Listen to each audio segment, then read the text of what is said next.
Assalamualaikum warahmatullahi wabarakatuh. Alhamdulillahil malikil haqqil mubin alladzi akmalad dina wa wadahat tariqal mustabin. Wa asyhadu an la ilaha illallah wahdahu la syarikalah. Syahadatan yarjul muwahhidu bihan najata yaumaddin. Wa asyhadu anna Muhammadan abduhu wa rasuluh sayyidul anbiya'i wal mursalin wa ala alihi wa sahbihi wa man tabi'ahum bi ihsanin ila yaumiddin, amma ba'du. Hadirin rahimani wa rahimakumullah. Kita akan melanjutkan membahas kitab Ushul Fiqh karya Syekh Abdurrahman bin Nasir As-Sa'di. Sebelumnya saya akan memberikan sisipan-sisipan ilmu, komentar-komentar hal yang kadang berkembang di masyarakat, dan kita tinjau secara ilmu supaya ilmu ini live. Supaya ilmu ini bukan ada di kitab-kitab saja, tapi ternyata ilmu ini memandang segala sesuatu yang ada di depan kita itu dengan pandangan ilmu. Sekarang saya akan mengomentari, akhir-akhir ini kan ada artis yang baru menikah ya, namanya Luna Maya dan siapa namanya Maxim. Tapi yang berkembang itu adalah ada komentar dari YouTuber, katanya pernikahan mereka tidak sah gitu. Kenapa? Katanya karena pada saat akadnya itu ada jeda. Itu pertanyaan. Nah, ini perlu kita komentari. Kenapa? Karena ini masalah besar juga, ini berkembang kok begitu. Nah, kita perlu apa sih? Ini kan ada pandangan hukumnya. Masalah pernikahan itu ini harus hati-hati ya. Ketika orang menikah terus divonis orang nggak sah dan itu udah berjalan, itu kan gimana hukumnya? Kalau mereka udah berhubungan gimana? Dianggap berzina begitu? Itu. Maksudnya kita tuh sampaikan bahwa kita itu boleh berkomentar dalam hal-hal yang memang kita layak untuk berkomentar. Tapi kalau memang kita tidak layak untuk berkomentar, gak usah berkomentar. Akhirnya akan membuat kegaduhan dan yang tidak perlu. Itu satu. Ini ingetin. Umat Islam ini perlu dididik untuk kadang menahan lisannya. Karena begitu disampaikan yang itu tidak perlu, akhirnya membuat masalah, bukan membuat manfaat gitu. Sekarang orang yang menikah, di situ sudah ada walinya dan ada saksinya. Kata saksinya sah. Terus atas alasan apa Anda seorang YouTuber mengatakan tidak sah? Anda gak punya wewenang di situ gitu. Iya kan? Anda gak punya wewenang mengomentari sesuatu. Ini ngomong tidak sah. Sekarang kalau dia sudah berhubungan, terus Anda mau bilang tidak sah, terus mau dianggap zina begitu. Iya kan? Itu kan terpikirkan itu baik-baik. Terus Anda menuduh berzina gitu, atau minimal subhat gitu. Nah, ini masalah. Makanya kita kalau di dalam masalah fikih itu, apalagi fikih itu kan pemahaman yang dasarnya itu sebenarnya itu istimbat dari dalil yang kadang ijtihadi gitu. Bahkan itu sifatnya tuh ijtihadi yang tidak mutlak. Makanya kita belajar usul fikih, kita praktekkan kan. Maka jangan sembarangan komentar. Satu. Alasannya misalkan dia itu kan katanya akad itu harus jedanya maksimal 3 detik. Dari mana 3 detik? Sari gak ada Al-Quran dan Sunnah, ada gak? Kagak ada. Ya itu makanya kamu tuh berdalil dengan sesuatu yang bukan dalil. Kita ingetin dengan usul fikih itu, kita tahu ini dalil atau bukan dalil. Kamu berbicara bukan dengan dalil, terus kamu menghukumi orang. Iya kan? Terus dengan begitu kamu mau ngap-ngap tidak sahnya pernikahan orang lain. Itu pikirkan tuh. Jadi kita harus berpikir di situ. Ada suatu pendapat, itu pendapat. Dia bilang pendapat diambil dari apalah ucapan Imam Nawawi apa. Itu pendapat, bukan dalil. Kita harus ingetin pendapat bukan dalil. Kemarin kita mengomentari tentang pembangunan kuburan. Kita belum tag ya. Itu Ustadz Ai Faisal Setiaji kalau nggak salah. Mengatakan boleh membangun kuburan orang soleh menurut simpulan di kalam I'anatul Talibin. Itu kan bukan dalil gitu loh. Dan saya melihat di dalam pembahasan kemarin di dalam takrib disebut itu nggak boleh membangun kan wala yubnal. Ternyata di dalam syarah yang lain itu makruh. Nah itu juga bukan dalil, itu kan syarah, ya kan? Ketika dia seorang ulama berbicara mensyarahi kitab itu bukan dalil. Dia itu hanya berpendapat, inilah pemahaman dia menganggapnya makruh. Tapi kan orang lain menganggap apa? Haram. Jadi boleh menganggap haram karena asal di dalam nafi itu kan ablag dari nahi, itu haram. Dan kalau melihat dari dalilnya lagi, dari nasnya tegas. Kata Nabi kalau ada kuburan ditinggikan, ratakan. Sekarang kalau memang itu makruh, ngapain disuruh diratakan? Itu kuburan kan. Kuburan sudah terbangun, disuruh diratakan. Ngapain? Kalau imam itu tidak melanggar, kalau itu tidak berdosa. Karena itu berdosa, bisa menyebabkan madarat, bisa menyebabkan kesyirikan, diratakan. Gitu kan? Jadi artinya, ketika ada orang berpendapat, orang boleh berpendapat dan orang berpendapat bisa salah kan? Nah, ketika kita tidak setuju sama pendapat mereka, hak kita untuk tidak setuju, ya kan? Dia seorang alim, hak dia juga berpendapat dia. Misalkan dia alim menganggap makruh, haknya dia. Tapi seorang alim bisa tergelincir. Dan kita harus menganalisis seorang alim itu, dia itu lurus atau tidak, benar atau tidak. Ini masalah. Maka saya komentari ketika ada orang aswaja berkata nih, kalau seseorang, anggaplah mereka itu menganggapnya Wahabi atau Salafi ini, kalau Wahabi ini bisa baca kitab, itu akan beda pemahamannya. Ini saya komentari, sekedar baca kitab itu lebih gampang. Yang susahnya itu lebih dari itu. Kitab yang kita baca ini benar nggak? Ya kan? Nah ini analisis lebih mendalam nih. Jangan-jangan kitab yang kita baca ini nggak benar, sehingga perlu diuji. Begitu. Nah pengujian kitab atau ucapan ulama, pendapat ulama benar terhadap Al-Quran dan Sunnah itu lebih berat dibanding sekedar membaca. Nah kita ini harus ke sana levelnya naik gitu. Jangan sekedar bisa baca ya. Kalau baca nanti bingung sendiri. Nah tapi kalau kita punya prinsip dengan ilmu, orang bisa berkata begitu, saya nggak setuju. Makanya saya tetap tidak setuju kalau membangun kuburan itu boleh atau apalagi sekedar walaupun makruh nggak boleh. Tetap saya nganggap haram. Dan orang-orang berpendapat dengan ucapan siapa dari kitab apa, dari misalkan dari Kifayatul Ahyar atau Fathul Qorib, tetap saya tidak setuju. Saya menganggap mereka keliru dan saya menganggap yang benar adalah haram. Itu nas. Jadi ucapannya di dalam takrib lebih tegas, lebih terangnya itu adalah dohirnya haram. Karya Abu saja. Begitu disarah, yaitu yang masalah yang mensarah kan. Nah, tapi kalau melihat dari ucapannya misalkan Imam Syafi'i sendiri, kita nganggap karena beliau membawakan dalil-dalil ada Nabi melarang, maka begitu Imam Syafi'i mengatakan saya membenci atau saya menganggap makruh, yang dimaksud makruh adalah haram. Nah, kalau lihat dari pendalilan dari nas, pendalilan itu haram gitu loh. Mengatakan haram, Nabi melarang membangun kuburan. Kalau ada kuburan ditinggikan, ratakan. Sekarang kalau memang sekedar makruh, ngapain disuruh diratakan? Kita pikirkan, nah ini hak saya. Kita hak orang-orang yang berilmu untuk memandang. Kalau orang gak sependapat, ya hak orang gak bersependapat kan. Jadi tidak kan itu masalah nih kalau misalkan ada perselisihan pendapat. Zaman dulu tuh gak berselisih, ya saya tidak tahu ada yang menyelisih membangun kuburan itu. Dan membangun kuburan itu bukan hanya sekedar semen. Ya kan, apalagi berkembang sekarang itu bangun bangunan. Di atasnya pakai atap, pakai lampu, pakai keramik, ya kan, pakai sajadah di situ.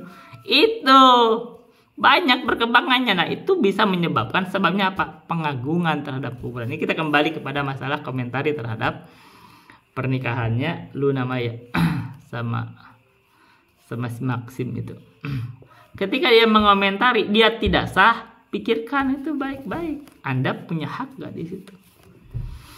Ketika Anda gak punya, kecuali Anda jadi saksi di sana. Nah, kalau Anda jadi saksi, minta diulang, boleh. Anda saksi. Karena saksi itu justru yang berat itu bukan di berat itu di saksinya. Makanya hati-hati menjadi saksi. Yang kita akan lihat itu saksinya sekarang.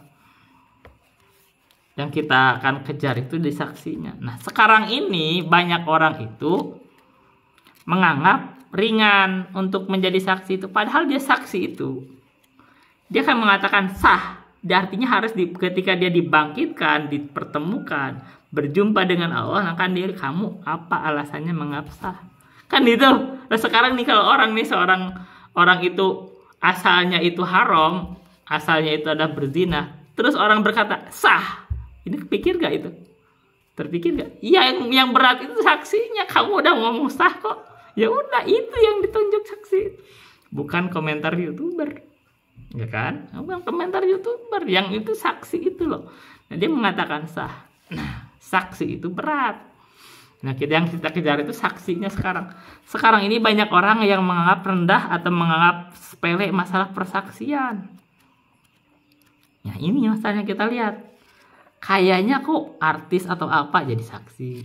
Dia paham nggak syarat jadi saksi apa? Pejabat jadi saksi, paham tidak? Nah, sekarang itu masalahnya. Dan bahkan kalau mau perhatikan, kiai atau ulama pun jadi saksi. Dia pernah berpikir nggak saksi itu? Jangan-jangan nggak berhak juga dia jadi saksi. Nah, itu harus dilihat itu. Jadi jangan menganggap sepele saksi. Dia tahu kan berdiri di depan Allah mempersaksikan. Kamu sudah menghalalkan yang tadinya haram.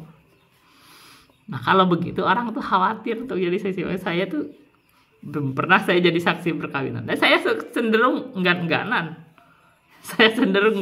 Kalau nggak terpaksa banget kan gitu.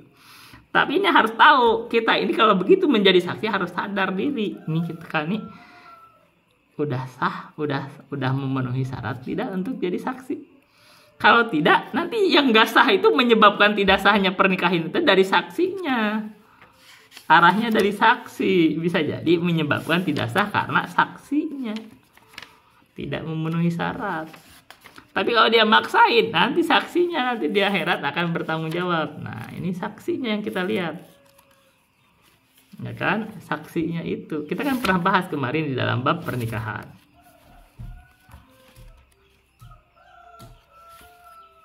Ya kan, sudah dibahas di malah pernikahan. Nah, ketika dalam pernikahan dibahas ada masalah persaksian. Saksi itu yang harus dikejar itu, yang sekarang dianggap sepele itu di saksinya. Masalah akadnya sendiri, kalau Anda tahu ya, nggak ada tuh ketentuan dia harus 3 detik jeda, itu kalian berlebihan. Bahkan akadnya sendiri itu kan kalau dibaca ada di Quran, nggak ada akadnya harus begini, enggak kan? Ya enggak, itu kan berarti dari pemahaman para ulama. Tapi guru kami sendiri menguatkan kalau masalah akad seperti itu sebenarnya yang benar kembali kepada urf. Karena kita kan ada dalam kaidah kan bahaskan al-urf atau al-adah muhakamah. Adah itu adalah hukum yang berjalan. Jadi kembalinya itu kepada adat, kebiasaan kita. Bahasa apapun yang menganggap bahwa itu adalah nikah, sah. Apapun lafadznya, boleh. Kalau itu dianggapnya sebagai bentuk pernikahan, maka itu sah. Makanya kalimat itu tidak perlu mesti harus ankah tuh kawajawaj tuh. Enggak, lihat nih kalau orang Banten menikahkan enggak gitu tuh, lebih kasar bahasanya. Jadi, tapi itu kalau itu dianggap sebagai suatu pernikahan, sah. Karena itu masalah hukum, masalah sigot itu kembali kepada adat, al-adah muhakamah atau wal urfu ma'mulun bihi idawarad hukmum minasyar'i syari'i lam yuhad. Ini kita kembali masalah sigot itu kembali kepada adat. Ini kita ngulang kaidah fikih dikaitkan sama usul fikih, tidak masalah. Nyambung biar kita ilmu itu kita sering diulang itu kan paham. Nah, ini contohnya dalam barang pernikahan. Pernikahan itu sigotnya sendiri adalah urf yang benar. Nah, kalau itu sudah diterima secara urf, secara urfi, secara adat, sah. Secara adat ya sah. Nah, sekarang masalah ini, masalah misalkan bagaimana terjadinya ijab kabul itu secara urf juga. Nah, yang pokoknya itu kan sebenarnya kan kepaham. Ada ijab dan kabul itu saya menikahkan segala macam saya terima. Nah, itu yang penting dipahami itu kalimat itu. Jadi supaya orang itu paham yang diucapkan, yang pokoknya kan begitu. Gak ada ukuran 3 detik segala macam, gak ada. Itu kembalinya ke urf. Makanya yang benar itu adalah mutasil, sebenarnya memang nyambung, tapi nyambungnya itu adalah urf. Sekarang kalau misalkan kita bicara saya nikahkan kepada terus ngomong panjang lebar segala macam 5 jam, tiba-tiba saya terima. Yang kamu terima apa? Siapa tahu kita lagi bicara oh ya saya mau ngasih tidak ngomong itu saya nikahkan kamu kepada anak saya umur sekian mahar sekian.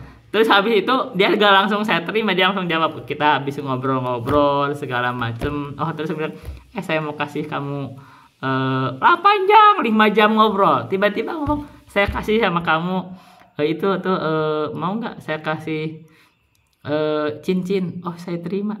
Nah gitu. Nah ini saya terima itu terima apa itu? Menerima nikah atau menerima cincin? Nah itu baru kelihatan itu namanya itu gak sesuai urf. Tapi kalau misalkan saya nikah terus itu ada jeda dikit saya terima, ya wajar, itu berarti keterima, orang paham itu maksudnya, berarti dia menerima pernikahan terjadi ijab kabul. Gitu. Jadi jangan dibuat rumit akhirnya. Lebih sekedar menahan napas, sekedar dari mana ketentuan? Dari mana? Ada dalilnya enggak? Nah, jangan berbicara dengan darah. Padahal habis itu kamu komentari seseorang yang sudah berlalu. Madaratnya banyak. Itu satu. Yang kita lihat itu adalah lagi, jadi kita ingatin ya, yang nggak berhak itu baiknya nggak usah komentar. Akhirnya kan jadi masalah di mana-mana. Enggak enak kan cerita. Jadi gak enak memperkarakan orang lain gitu loh yang sudah lewat. Kan itu masalah akad itu kembali kepada kebiasaan, diterima secara kebiasaan. Nah sekarang yang kita lihat itu adalah saksinya sebenarnya. Sekarang ini banyak orang menganggap persaksian itu disepelekan, itu ringan, kayak kamu akan berdiri di depan Allah mempersaksikan, makanya hati-hati. Kadang-kadang ya kalau misalkan nih kita nih mempersaksikan sesuatu ya, batas, gini-gini ngatur gini-gini. Kamu bisa mensaksikan itu mengambil harta orang lain loh. Jadi kalau dia begini digeserin, dia menang-menangan, dia mempersaksikan itu untuk mencuri harta orang, batas supaya digeser. Ini banyak yang begitu, saya membela.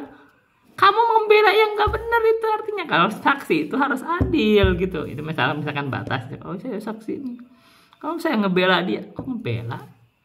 Saksi itu menegakkan ini yang panjang pengetahuan dia, ini bukan untuk ngebela-belaan gitu.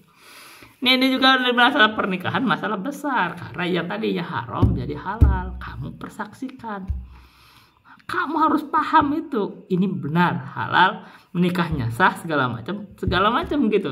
Semuanya diperiksa. Karena itu saksi itu berat sebenarnya. Karena saksi berat, saksi itu adalah makom yang atau kedudukan yang terpuji. Itu ada kedudukan. Itu lebih tinggi dari kedudukan naib. Sebenarnya saksi itu.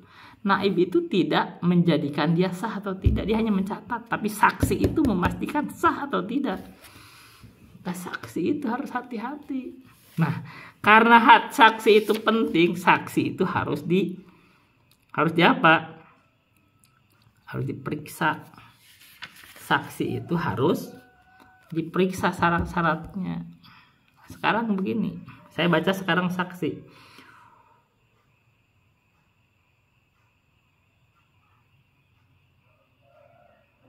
Kaidah itu kita baca dari Matan Abu Syuja ya. Kita kalau sering dibaca kan nanti akan sering kita paham. Wala yasihu aqdun nikahi ila biwaliyin wa syahidai adlin. Tidak sah nikah itu kecuali dengan wali. Kalau udah ada wali, berikutnya 2 orang saksi yang adil. Adil ini masalah gitu loh. Adil itu yang harus diperhatikan. Apa itu adil? Adilnya ini adilnya itu yang berat. Dua orang yang adil, dia harus adil. Adil itu apa syaratnya?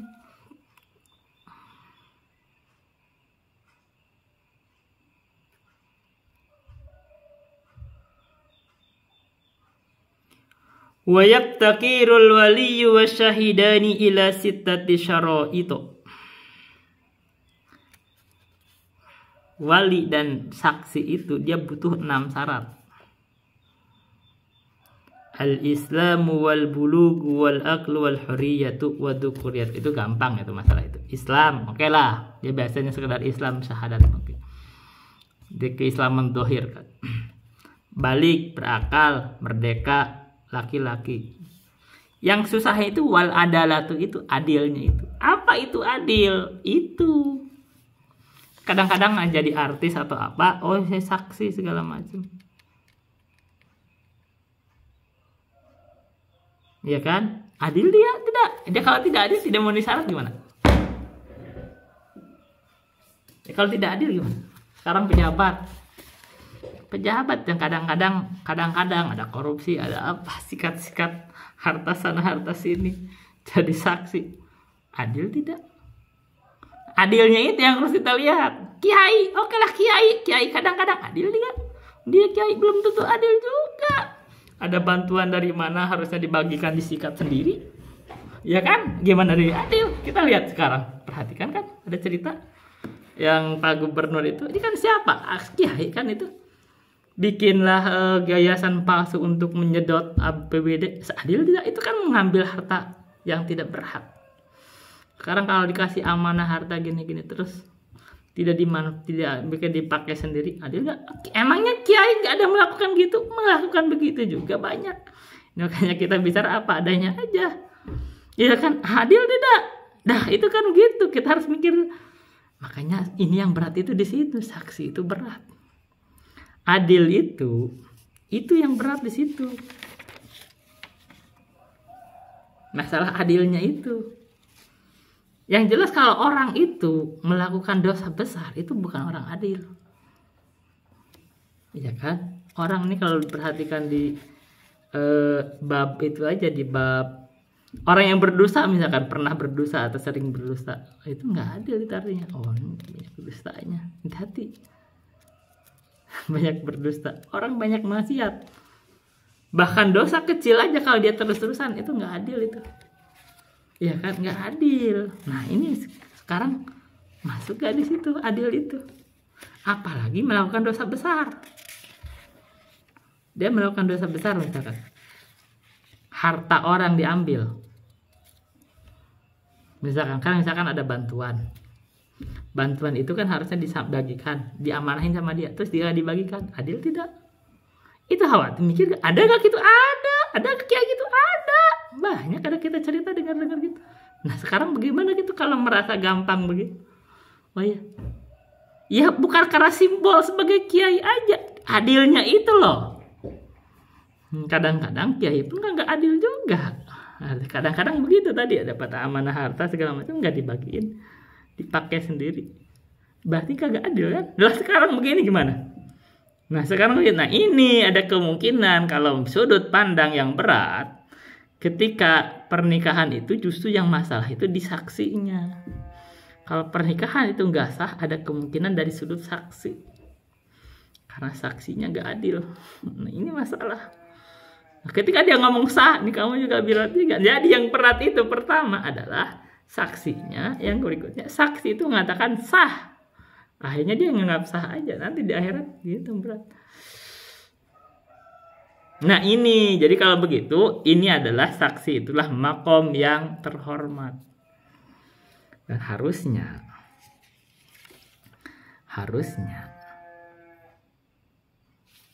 orang itu jangan senang untuk menjadi saksi itu kayaknya jadi memang ada uangnya sih ya, tapi begitu kalau uangnya nggak seberapa, habis itu kita sangat-sangat berbangga gitu kan, itu Nah, masalah daruratnya lebih besar, kecuali memang dia ada haknya, makanya dipikirkan, makanya harus hati-hati. Maka kita bacakan ya. Al ada fala yakunu al wafasikun. Sebentar kita baca.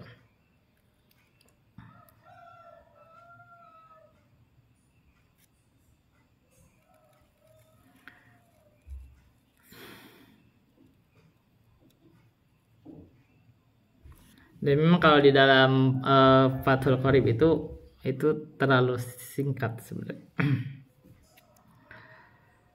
Wasadisu al adalatu fala yakunu al waliyu fasikon.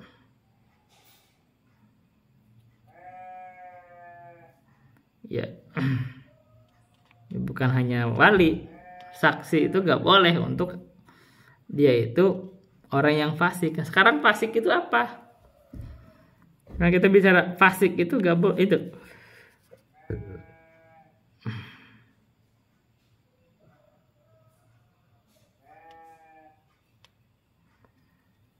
Enggak di situ. Kalau di Fathul Qorib gak dijelasin panjang. Sekarang nah itu harus lihat adil itu apa. Adil itu kalau secara bahasa, adil itu adalah menempatkan sesuatu pada tempatnya. Itu adil kan? Lawannya apa? Dolim.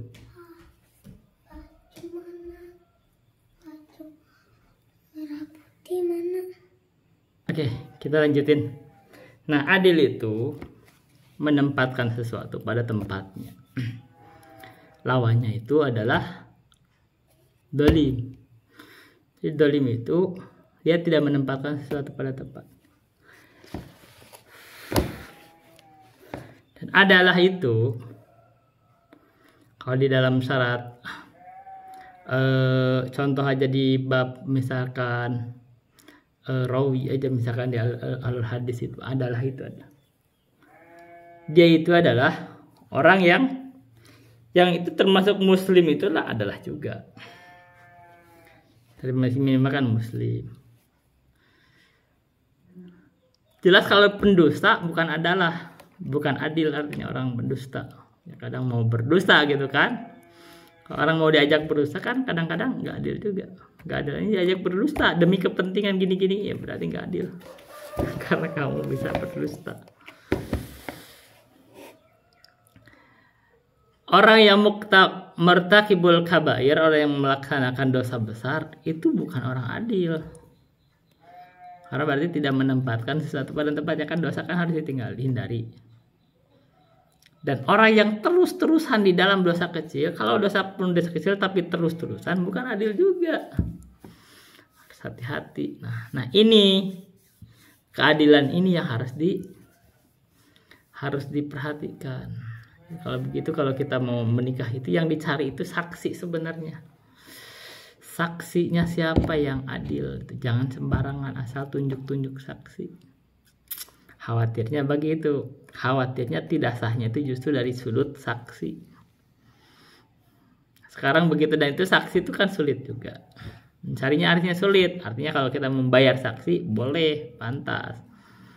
Dan itu saksi itu yang menentukan sah atau tidak.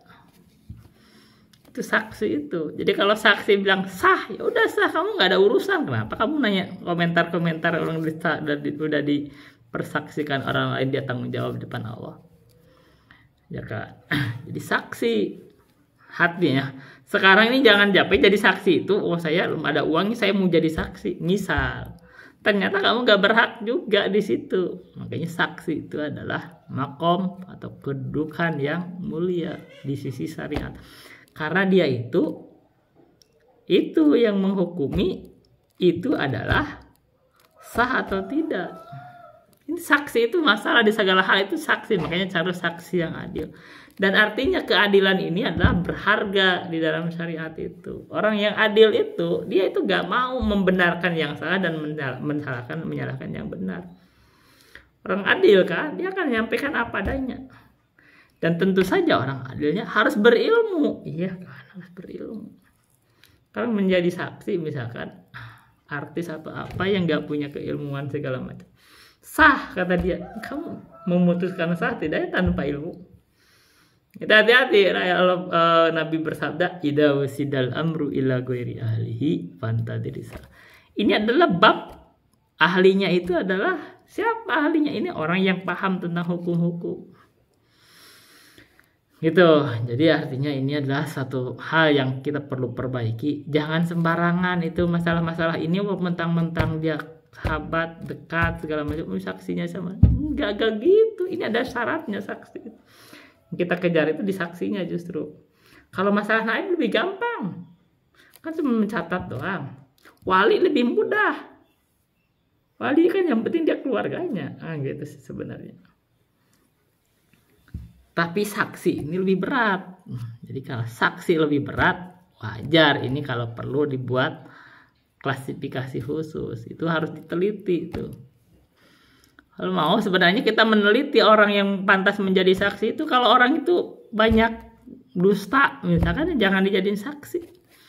Ya kan orang ini banyak berbuat dosa, jangan dijadiin saksi. Orang itu pengkhianat, jangan dibuat jadi saksi.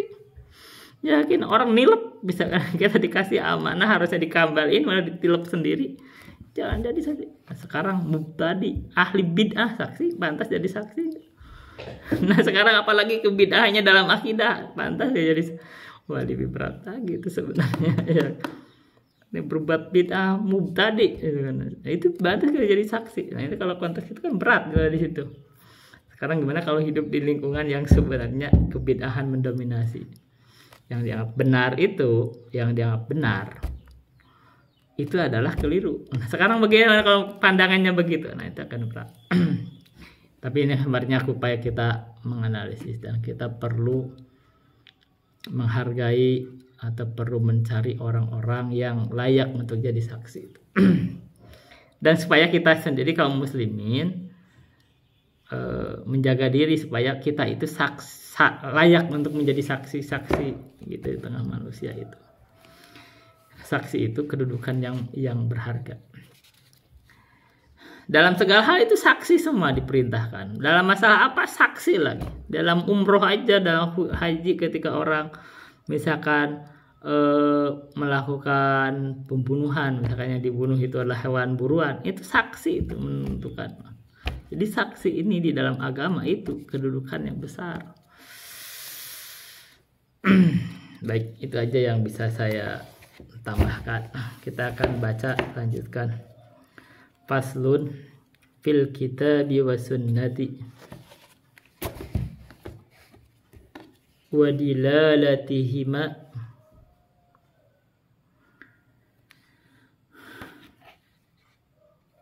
kita akan membahas tentang faslun membahas tentang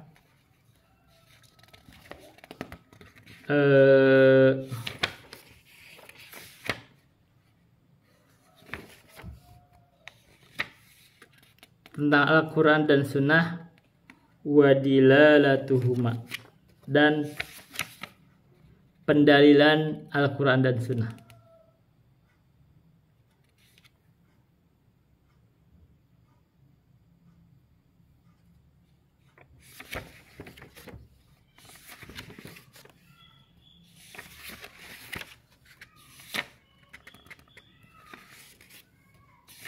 Benar bacanya dilalah kan? Sebentar. Baca dilalah apa dalalah? Dalalatahu. Bentar. Kita sambil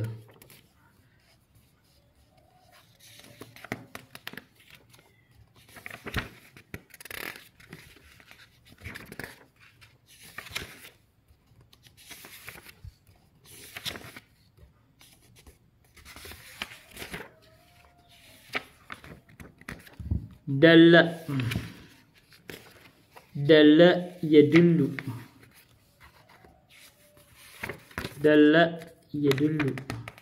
berarti dia itu adalah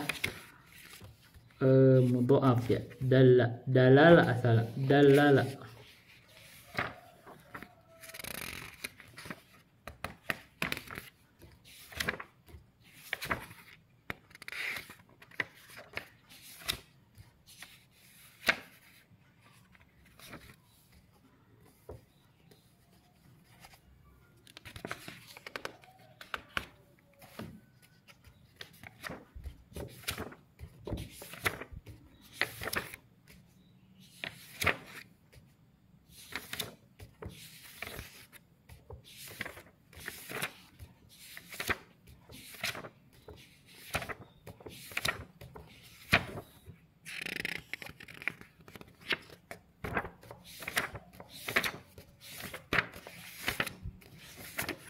Oke, baik.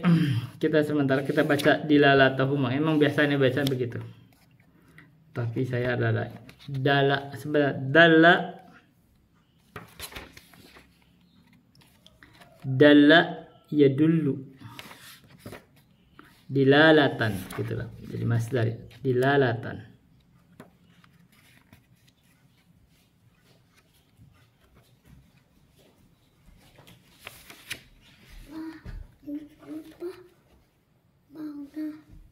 Ya. Baik, kita baca sebentar.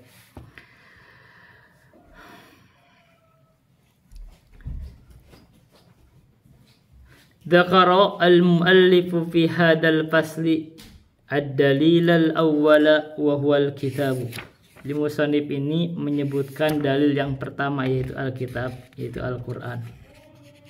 Wa dalilu tsani, dan dalil yang kedua yaitu sunnah.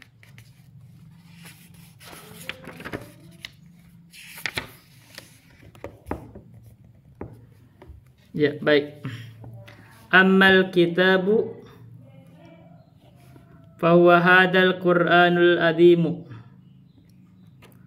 Adapun Al-Qur'an atau Alkitab adalah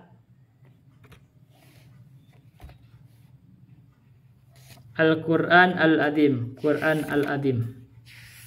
Jadi yang disebut kitab adalah Qur'an al-azim.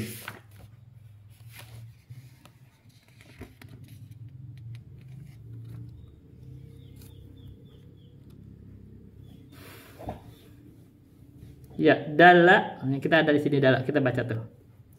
Dari kata dalla yadullu dallan wa dilalatan, masdarnya gitu.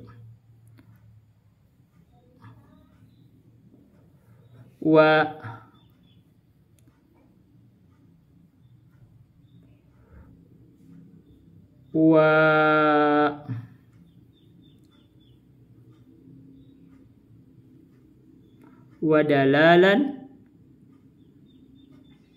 sebentar, dalla yadullu dallan wa dilalatan, wa ma dallan dalun madlulun dulla la tadulla madallun midallun dulla yudallu. Jadi kita bacanya dilalatan, benar. Jadi faslun fil kitabi wa sunnati wa dilalatihima, tentang Al-Qur'an dan sunnah dan pendalilan dan Al-Qur'an sunnah. Ammal kitabu fahuwa hada Al-Qur'anul azim. Jadi adapun Alkitab, fahuwa, maka Alkitab itu hada. Jadi khobar huwa itulah hada. Hada jadi mubtada lagi adalah Al-Qur'anul azim. Ada Al-Qur'an azim. Jadi sebut Alkitab adalah Al-Qur'an azim. La syakka anna hadzal kitaba huwa Al-Qur'anul azim huwa aslul adillati. Tidak ada keraguan lagi bahwa sesungguhnya Alkitab ini adalah Al-Qur'an Al-Azim. Dialah asal atau pokok dari adillah, pokok pendalilan. Qala ta'ala, Allah berfirman, "Dzalikal kitabu la raiba fihi hudal lil muttaqin." Inilah Alkitab, Al-Qur'an. La raiba, tidak ada keraguan, fihi, di dalam Al-Qur'an. Jadi khabarnya di dalam fihi. Khabar la atau dibuang. Tidak ada keraguan, mustaqir atau kain atau maujudun. Tidak ada keraguan, tidak ada keraguan dalam Al-Qur'an itu. Hudan lil muttaqin. Hudan ini jadi apa? Dzalikal kitabu la raiba fihi hudal lil muttaqin. Itu bisa jadi hal sebagai petunjuk bagi orang yang bertakwa. Wa min muqtadha kaunihi hudan anna huda bi ahkamihi. dan dari konsekuensi bahwa Al-Quran itu adalah hudan, maka jadi mubtada'nya nih, mubtada anna khuda bi ahkami, kami mengambil dengan hukum-hukum Al-Quran. Berarti Al-Quran ini adalah asal pendalilan. Wa qad amarallahu azza wa jalla bi qiraatil kitabi, dan sungguh Allah telah memerintahkan kepada kita, memerintahkan Allah azza wa jalla itu bi qiraatil kitabi, untuk membaca Al-Quran. Qala ta'ala, Allah berfirman, faqra'u ma tayassara minal Qur'ani, maka bacalah dan apa yang gampang mudah dari Al-Quran. Wa amarallahu jalla wa ala bitadabburil Qur'ani, dan Allah azza wa jalla memerintahkan kita juga untuk tadabbur terhadap Al-Quran. Qala ta'ala, kitabun anzalnahu ilaika mubarakul yadabbaru ayatihi waliyatadzakkara ulul albab. Ini adalah Alkitab, Al-Quran, anzalnahu ilaika, kami turunkan Alkitab itu kepada engkau Muhammad, mubarakun, yang diberkahi. Jadi mubarak itu adalah sifat dari kitab. Liyadabbaru, agar kalian itu tadabbur ayatihi, terhadap ayat-ayat dari Alkitab, Al-Quran, waliyatadzakkara ulul albab, dan orang-orang yang memiliki hati itu, pikiran itu, bisa mengambil pelajaran. Berarti bisa mengambil pelajaran berarti mengambil hukum. Maka Al-Quran itulah pokok dari pendalilan. Wa amarallahu jalla wa ala bittiba'i hadal kitabi, dan Allah memerintahkan jalla wa ala untuk mengikuti Al-Quran ini. Qala subhanahu, ittabi'u ma unzila ilaikum mir rabbikum, ikutilah apa yang diturunkan kepadamu dari Tuhanmu. Berarti kita harus mengikuti Al-Quran. Wa amarallahu jalla wa ala al-ummata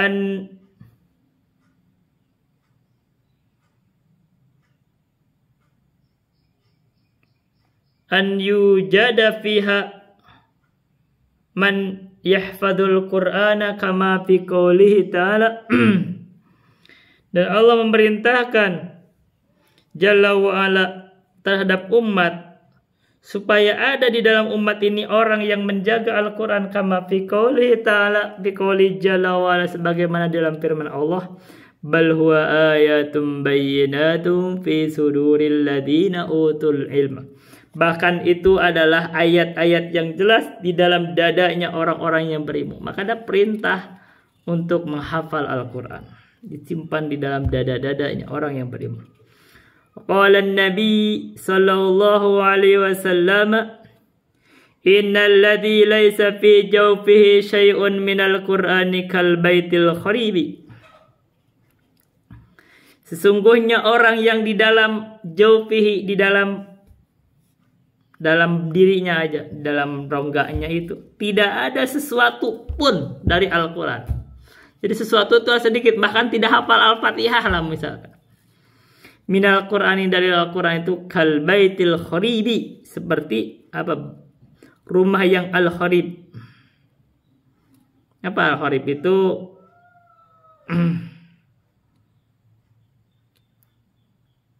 ya rumah yang hancur lah, tak berpenghuni gitu. Kosong rumah. Itu perhatikan kalau rumah begitu, rumah hancur, tak berpenghuni, itu kan biasanya takut ada uka-uka ya. Kosong gitu, kosong. Jadi Quran itu yang mengisi dada kita itu dengan Quran. Wa min huna fa'alal ummati ayyahtamu bi kitabillahi azza wa jalla wa an ya'udu ilaihi. Maka dari hal tersebut, maka wajib atas umat ini supaya perhatian dengan Al-Quran dan juga untuk kembali kepada Al-Quran. Jadi Al-Quran itu bukan untuk ditinggalkan. Ini adalah kita sampaikan ya. Sekarang ini banyak yang menganggap sebagai ulama, kiai, umat, merasa diri paling bagus di dalam berinteraksi, merasa paling ahlus sunnah, kita sebut aswaja atau nahdiyin itu. Kalau disampaikan Al-Quran dia nggak mau. Dia merasa menganggap kalau mengikuti Al-Quran itu adalah kesesatan. Menganggap kalau kita membahas Al-Quran itu sesat itu. Nah itu kekeliruan. Al-Quran itu asal pendalilan.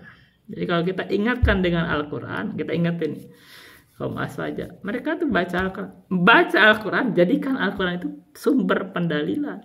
Ketika ada orang berbicara, orang boleh berbicara, tapi ketika tahu kita ada pendalilannya tidak sesuai dengan Al-Quran, dan kita tahu ilmunya, ilmu Al-Quran, kita mengerti ilmu usul fikih, kita ngerti bahasa Arab, kita ngerti dalil pendalilannya, maka kita tahu ini keliru, ini benar gitu.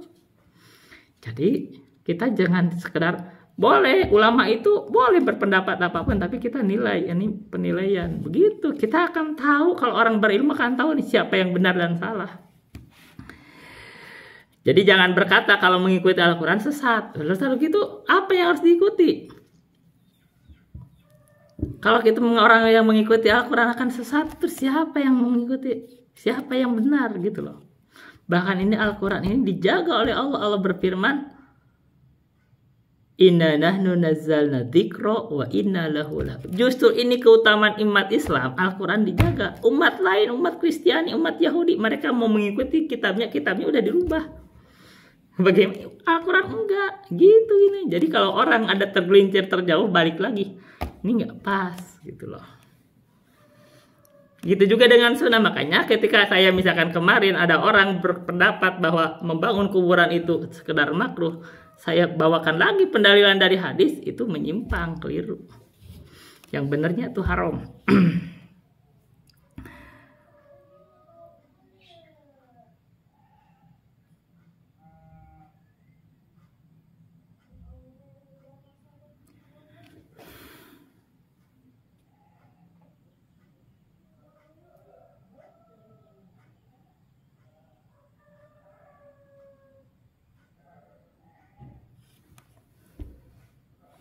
Wa minal malahidi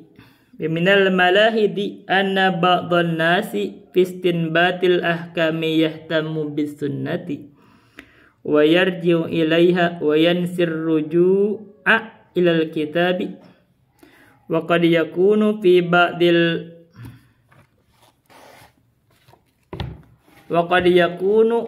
ba'dil masaili adillatun qur'aniyatun fayatrukuha wa yastadillu bil ahadisi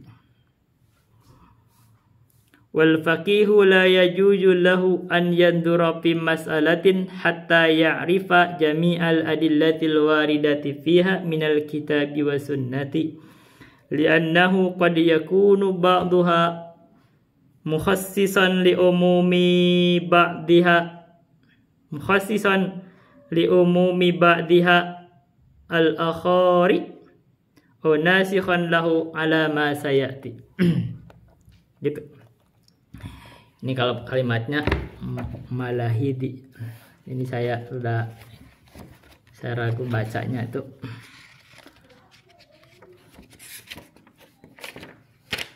La hada yulahidu ya.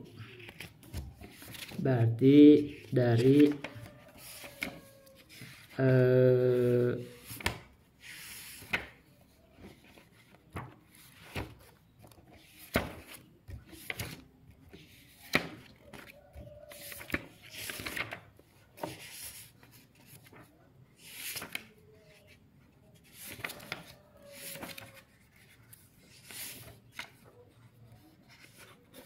lahada. Sebentar. Lahada yulahidu. Berarti ini bacanya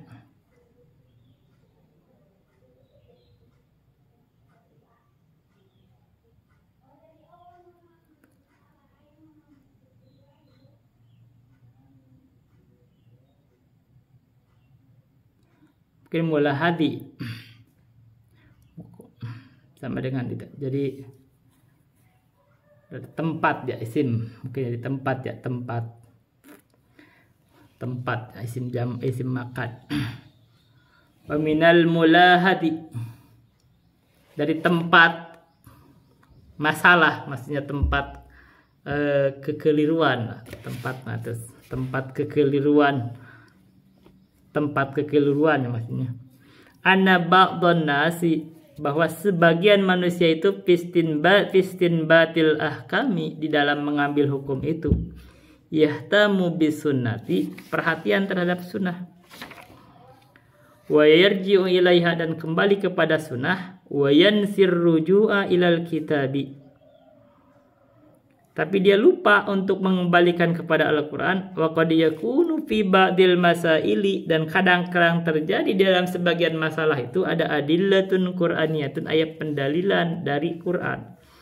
Fayatrukuha, kemudian dia tinggalkan dari Al-Quran itu, wa yastadillu bil ahadisi, dan dia berpegang terhadap hadis, berdalil dengan hadis.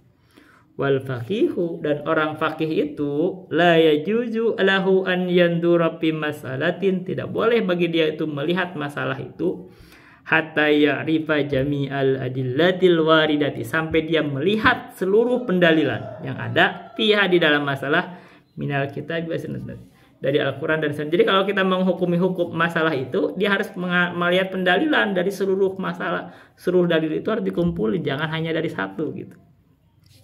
Li'annahu qad yakunu ba'duha mukhassisan, karena kadang-kadang terjadi sebagiannya mukhassisan, berarti jadi khabar kana, li umumi ba'dihal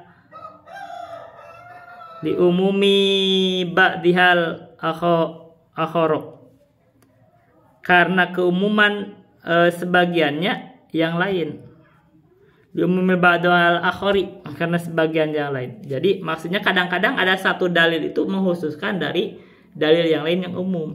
Aw nasikhan lahu ala ma sayati, atau kadang-kadang dalil yang lain itu adalah dia adalah menasah dalil yang lain.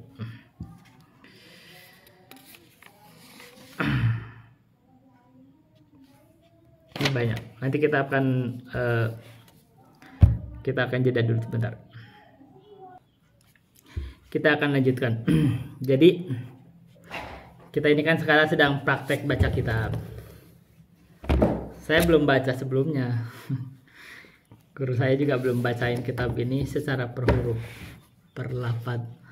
Tapi beliau menjelaskannya itu dari matan. Jadi kita itu segalanya harus berani membaca, harus praktek. Dan gak usah takut salah. Kesalahan itu adalah manusiawi. Tapi ya begitu, dibuka aja.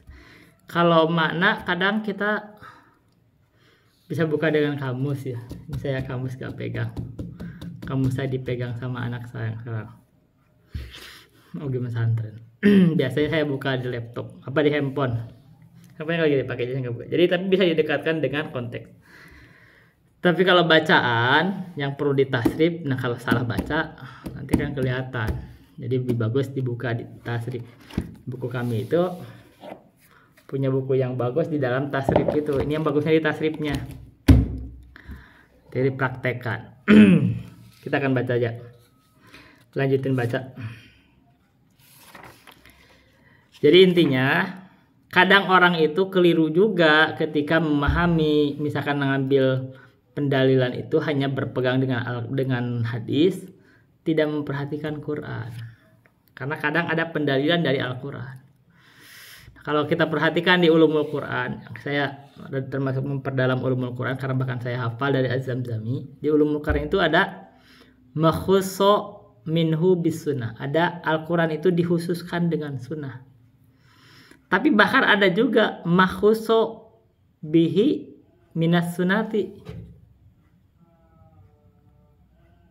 Ada yang sunnah dikhususkan dengan Al-Quran. Nah ini perlu ya, karena begitu ada umum dan khusus, yang diambil kan yang khusus. Jadi artinya memang gak harus lengkap Al-Qurannya dan sunnahnya, dan ilmu-ilmu tentang Al-Quran dan sunnahnya. Nah kita tadi itu kita tambahan sisipan. Saya itu kan guru kami itu menjelaskan banyak sebenarnya dari mustalahul hadis, banyak kitab. Yang saya pernah hafal itu dari Matan Baikunya, lupa lagi ini hafalannya. Tadi saya baca-baca dari Iqdud Duror. Ternyata ini pernah didaurahkan tuh di Ciwidey, itu saya 2016 yang masuk hutan segala macam, namanya Abu Zakaria. Teman guru saya tuh. Abu Zakaria apa namanya? Jarang saya ketemu beliau. Abu Zakaria. gak begitu paham saya tuh penjelasan beliau itu. Akhirnya saya cuma buka-buka Nuhbatul Fikar dari guru kami itu, baca rangkumannya. Nah ternyata emang Uqduduror itu dia itu mukhtasar dari Nuhbatul Fikar. Orang lain yang itu. Nah kalau baca Nuhbatul Fikar lebih gampang. Ini kayaknya terlalu loncat, udah mukhtasar itu. Jadi dari matan baru artinya. Lalu kalau kita baca lagi tadi kalau dari mukhtasar dari Nuhbatul Fikarnya lebih gampang sebenarnya. Dan itu kan loncat-loncat. Itu kayak sama dengan gitu. Kalau syarah itu harusnya tuh kalau baca syarah itu jangan harus dibandingkan sama matannya, tak baru. Nah kalau ini kan ada matan segala macam. Akhirnya kalau gitu kayak sama dengan belajar Fathul I'anatul Thalibin. Itu kalau orang nggak belajar dulu matannya agak rumit itu kalau ngalamin itu ada loncat-loncat. Tapi kalau dia baca dulu dari Fathul Mu'in aja udah loncat-loncat, bukan udah mensyaratkan. Tapi kalau dari atasnya tuh Qurratul Ain itu lebih gampang. Padahal Qurratul Ain pun rumit juga karena itu kalimat majmu', makanya lebih enak takrib gitu. Harusnya begitu, dari matannya dulu yang dipelajari itu caranya belajar. Kalau langsung begitu akhirnya siapa tahu gurunya bingung, muridnya tambah bingung gitu. Baik. Kita akan baca lagi. Jadi memang Al-Quran dan As-Sunnah dan ulumul Quran dan ulumul hadis itu kita harus kuasai juga, pelajari. Nanti kita sekarang setelah baca usul fikih kita akan bedah yang berat-berat dulu. Dari fikih ini termasuk usul fikih yang berat. Nanti masuk mungkin dari ulumul Quran bedah berat-berat, masuk ke ulumul hadis kita bedah juga. Ini kok Mamat ini membahas yang berat-berat. Kalau udah terbiasa yang berat-berat nanti yang gampang-gampang. Dan kalau di sini kan kita nggak mungkin saya bahas usul fikih di ulumul Quran, saya ngajar di sini aja ya. Kalau akidah dijelasin nggak apa-apa, kan akidah tinggal nikmati. Paling fikihnya. Baik, kita baca sekarang, lanjutin. Wal kitabu huwa hadal Qur'anul ladzi baina aydina wa huwa alladzi baina daftaril mushafi wa huwa alladzi nahfaduhu fi sudurina. Qala ta'ala. Kitab itu yang itu adalah Al-Qur'an yang ada di depan kita.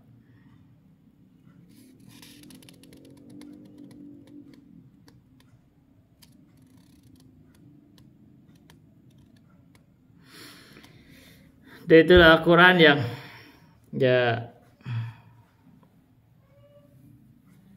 tercatat di mushaf kita Al-Quran itu ada ditulis di mushaf Al-Quran dari kitab-kitab yang diturunkan oleh Allah. Itu maksudnya Al-Quran. Al-Quran itu ditulis di dalam mushaf. Di mushaf sendiri itu adalah Al-Quran. Biasanya kadang orang itu kok membedakannya. Kadang-kadang bentuk membedakan itu ada bentuk kurang bagus. Kita sebut aja ini Al-Quran. Ini Al-Quran. Kadang orang nyebut ini mushaf Al-Quran. Ini Quran gitu. Ketika orang mau membeda-bedakan, kadang-kadang ada masalahnya itu. Ini ada membedakan, nanti aja membentuk ini Al-Quran makhluk gitu. Membeda-bedakan ada kurang adab. Ini ada Al-Quran. Benar bahwa ini mushaf Al-Quran, ini lembaran-lembaran Al-Quran. Kalau ininya makhluk nih. Kulit ini lembarannya itu kertasnya makhluk. Ini kan adab, nggak usah dibeda-beda, udah sebut aja Al-Quran gitu. Mushaf. Kadang-kadang ada bentuk di situ ada kurang adab, ujung-ujungnya pengen mesah-mesah. Baik. Wa huwa alladzi nahfaduhu fi sudurina. Al-Quran itu yang kita hafal di dalam dada-dada kita. Bagi yang hafal, tapi kan sebagian kita hafal, minimal Al-Fatihah hafal lah. Ya, Al-Kahfi mungkin sebagian hafal. Tapi ada Al-Quran yang kita hafal, itu kan Al-Quran. Jadi yuktabu fil lauhi wa bil lisani yukra kama yuhfadu bil adhani. Itu Al-Quran. Dicatat di Lauhul Mahfuz Al-Quran. Disapkan dengan lisan kita adalah Al-Quran, dan dihafal di dalam pikiran kita juga Al-Quran. Qala ta'ala, Allah berfirman, bal huwa ayatum bayyinatum fi suduril ladzina utul ilm. Utul ilma, ya. Bahkan itu Al-Quran itu adalah ayat-ayat yang jelas di dalam dadanya orang-orang yang utul ilma, diberikan ilmu. Jadi orang yang diberikan ilmu Al-Quran itu tersimpan dalam dadanya. Fadalla hada ala anal mawjuda fis suduri huwa bi'ainihi kitabullah. Maka ayat ini menunjukkan ayat ini maksudnya ala annal mawjuda fis suduri, bahwa sesungguhnya yang mawjud di dalam dada kita, yang terhafal dalam dada kita, huwa bi'ainihi kitabullah, itu dengan datnya itu adalah kitabullah. Jadi bagaimanapun itu Al-Quran dihafal, Al-Quran dibacakan, Al-Quran ditulis, itu Al-Quran itu kalamullah. Makanya kata Imam Ahmad, kalamullahu ghairu mahlukin bi jami'i jihati. Dalam sebuah jihadnya itu Al-Quran, bukan makhluk. Wa qala jalla wa ala, Allah berfirman jalla wa ala, wa in ahadum minal musyrikin astajaraka fa'ajirhu hatta yasma'a kalamallah. Kalau kalimat secara tarkib itu agak rumit ya, tapi kalau mau diginikan gampangnya gini, wa inistajaroka ahadun minal musyrikin. Kita di ini kan lagi disusun ulang. Bila mana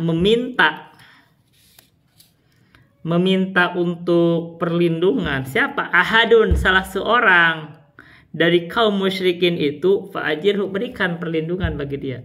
Maksudnya kalau dia minta jaminan keamanan, kaum musyrikin, salah satu dari kaum musyrikin itu minta jaminan keamanan, maka boleh kita berikan. Apa tujuannya? Hatta yasma'a kalamullah, supaya dia itu bisa mendengar kalamullah. Sekarang pertanyaannya, yang mendengar kalamullah itu dari siapa? Allah berbicara langsung kepada dia? Tidak, yang membacakan kaum muslimin. Tapi begitu kaum muslimin membacakan Al-Quran, maka disebut dia mendengar kalamullah.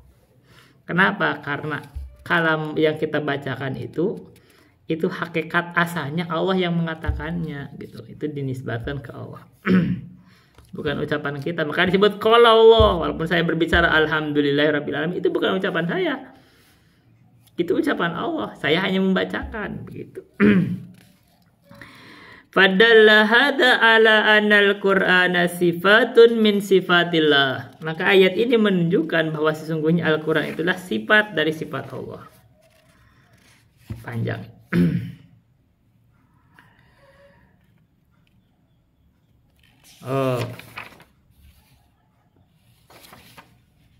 Ini ternyata saya membaca ini, ternyata ini adalah mensarah, padahal di sananya banyak. Kita baca lagi sini. Ini adalah sifat Allah. Kita baca dulu ini nasnya. Amal kitabu fahuwa hadal Qur'anul adim. Ini adalah Quran adim.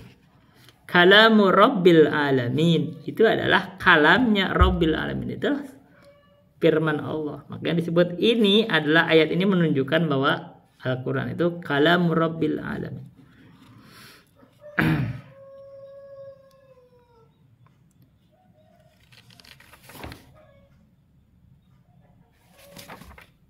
Nazala bihi ruhul amin, yang diturunkan oleh Jibril, yang ruh terpercaya, ala qalbi Muhammadin rasulillahi liyakuna minal mundirin, diturunkan terhadap hatinya Nabi Muhammad Rasulullah, supaya dia itu menjadi orang yang memberi peringatan, bilisanin arabiyyin mubin, dengan lisan bahasa Arab yang nyata. Kita baca sampai situ.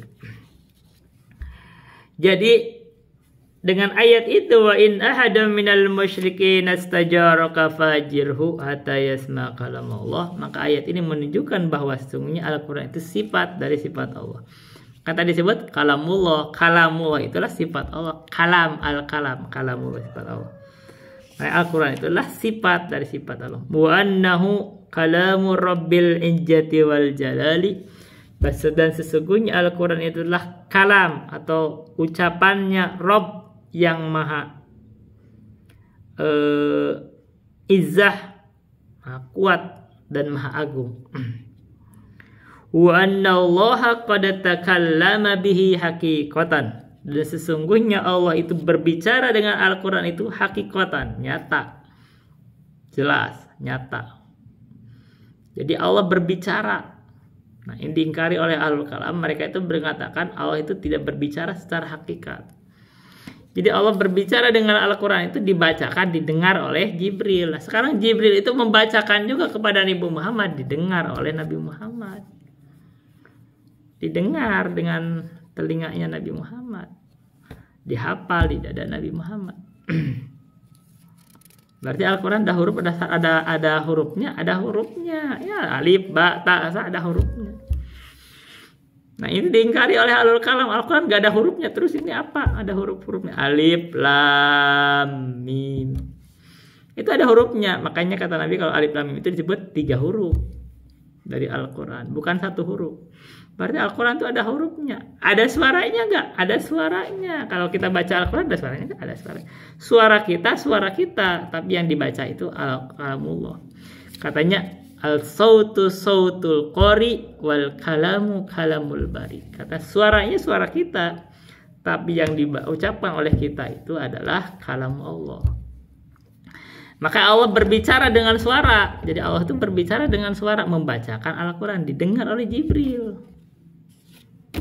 Berarti ada huruf. Kalamullah berarti ada hurufnya, ada suaranya. Nah, itu diingkari oleh ahlul kalam dari kalangan Asy'ariyah yang mengatakan Allah itu berbicara tanpa huruf dan tanpa suara. Terus sekarang bicaranya adalah itu Al-Quran yang diterima oleh Jibril. Jibril bagaimana menerimanya?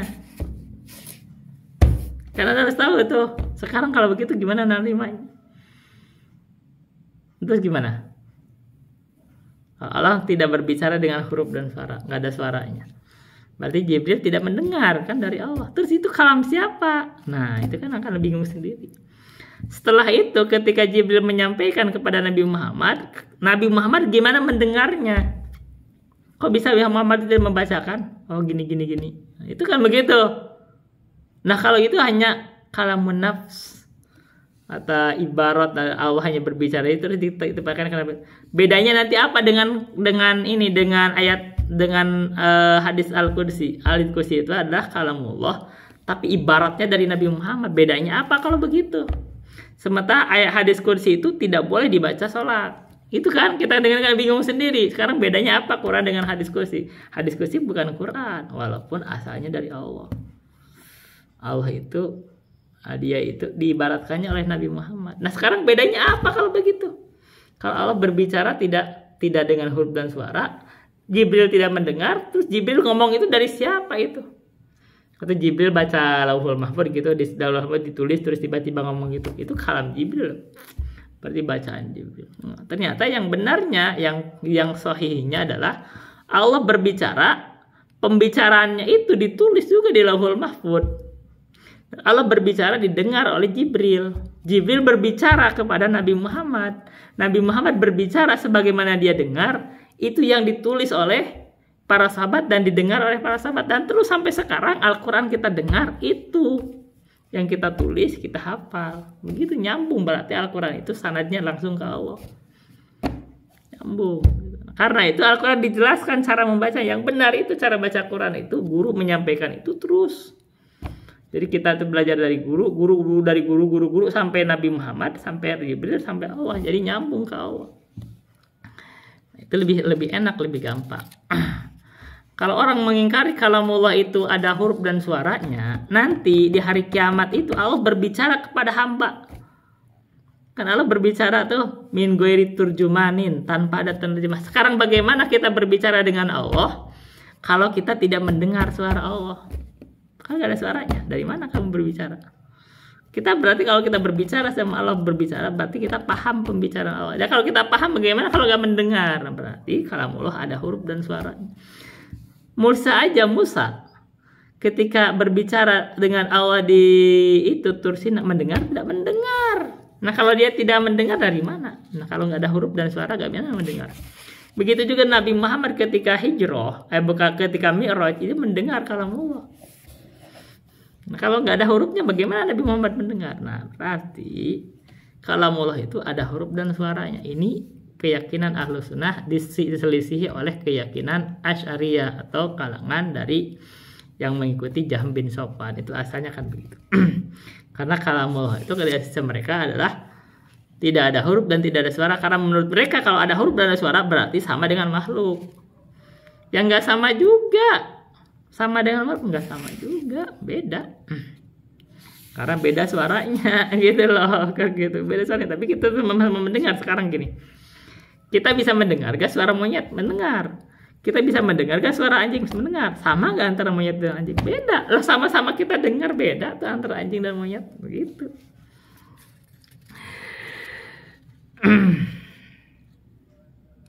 Jadi wa annallaha qad takallama bihi haqiqatan, dan sesungguhnya Allah itu sungguh berbicara bihi dengan Al-Qur'an itu haqiqatan, dengan hakikat. Jadi hakikatannya itu adalah jadi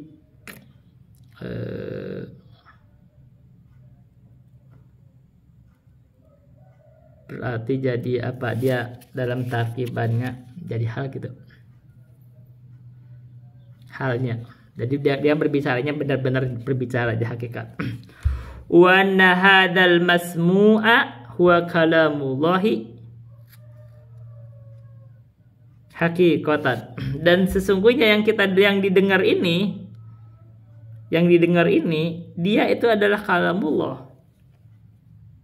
Huwa itu berarti khabar dari anak, terus jadi sekaligus jadi mubtada, kalamullah hakikatannya jadi hal lagi. Itu hakikat. Jadi itu benar-benar kalamullah secara hakikat.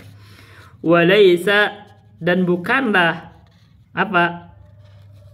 Hada ini yang kita dengar itu adalah ibaratan anil Quran. Jadi ibarat, jadi khabar laisa. Bukan ibarat dari Al-Quran. Yang al-kalam itu dari kalangan Asy'ariyah itu menganggap oh ini adalah ibarat dari Al-Quran. Ini bukan, ini adalah Al-Quran. Bal huwa bidatihil Qur'anu, bahkan dengan datnya itu adalah Al-Quran. Jadi kita dengar itu Al-Quran, walaupun suaranya suara makhluk, tapi itu Al-Quran. Makanya kata Imam Ahmad, Al-Quran itu ghairu makhlukin bijami jihati, itulah bukan makhluk dalam semua jihad. Bagaimanapun mau ditulis, mau dihafal, mau diucapkan, mau dipikirkan, mau dilihat, itu Al-Quran. Begitu, tetap Al-Quran walaupun suaranya suara kita. Mushaf ini, kalau bicara mushaf Al-Quran, lembaran-lembarannya itu makhluk, tintanya itu makhluk, tapi yang tertulis di dalam mushaf ini adalah Al-Quran. Kita ini hamba, jiwa kita ini, lisan kita itu adalah hamba makhluk. Yang mereka nyebutnya baru, itu makhluk lah sudah. Kita ini makhluk, suara kita ada suara makhluk, tapi yang kita baca itu Al-Quran. Begitu. Pikiran kita ini, hati kita itu makhluk, tapi ketika kita menghafal Al-Quran, yang kita hafal ini Al-Quran, kalamullah. Bagaimanapun itu Al-Quran, mau kita berinteraksi dengan Al-Quran, itu tetap bukan makhluk. Jadi karena nanti akan ada konsekuensi batil kalau kita misalkan Al-Quran ini makhluk. Ketika kita membacakan menjadi makhluk, berarti kita bisa menciptakan makhluk, gitu kan? Bukan, begitu konsekuensi batil. Maka Al-Quran itu kalamullah di seluruh jihadnya. Bal huwa bidatihil Quran, bahkan dengan datnya itu, ketika kita membacakan atau mendengarkan, itulah Al-Quran. Wal kitabu wal Qur'anu, dan Alkitab itulah Al-Quran. Fa innal jinna qad akhbaru annahum qad istama'ul kitaba, dan sesungguhnya jin itu pernah ngomong, dia itu pernah mengabarkan, dalam Al-Quran disebut annahum, bahwa sesungguhnya mereka itu qad istama'ul kitaba, telah mendengar Alkitab, Al-Quran. Qala Allah Ta'ala, Allah berfirman, qalu ya qaumana inna sami'na kitaban unzila min ba'di Musa musaddiqan lima baina yadayhi yahdi ilal haqqi wa ila tariqim mustaqim. Mereka berkata, wahai kaum kami, sesungguhnya kami mendengar suatu kitab, itu adalah Al-Quran.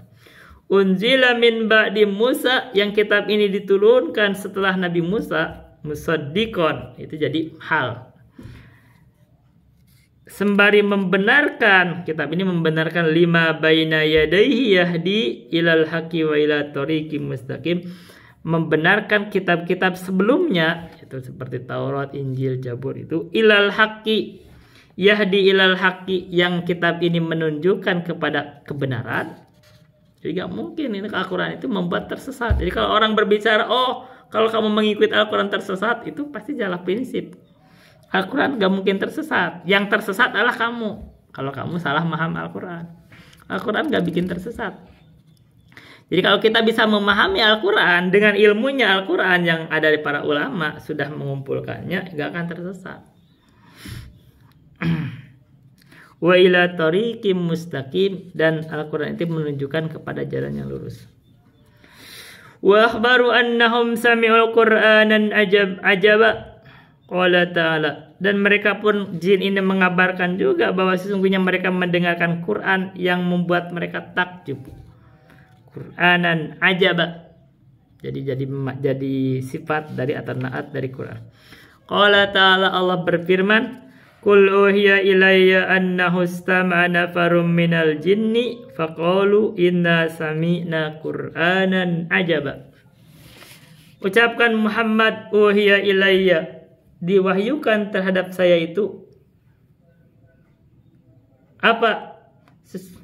Annahu, bahwa sesungguhnya istama'a nafarum minal jinni, telah mendengar sekelompok dari jin itu.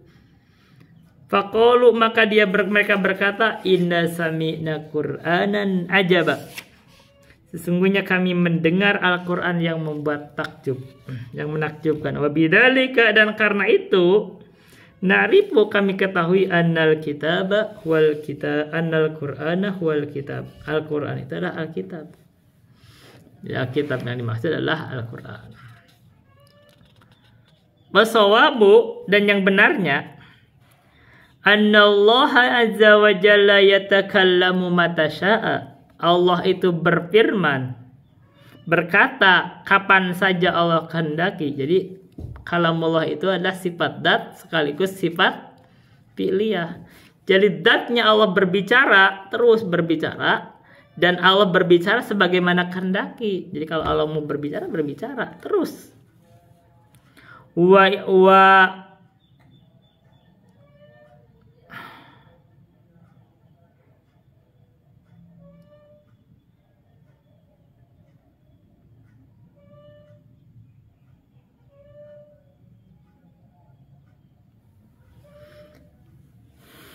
Sebentar.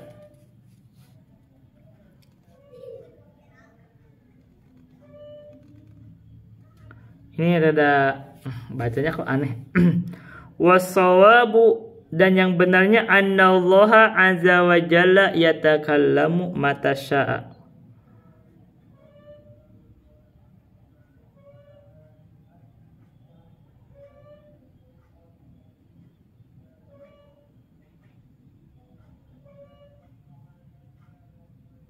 Ini saya gak masuk, gak paham ini.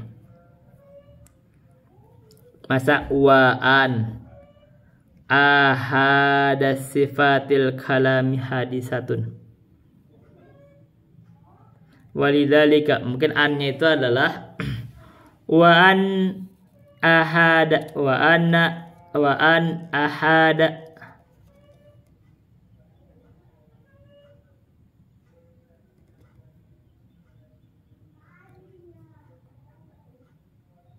wa an ahada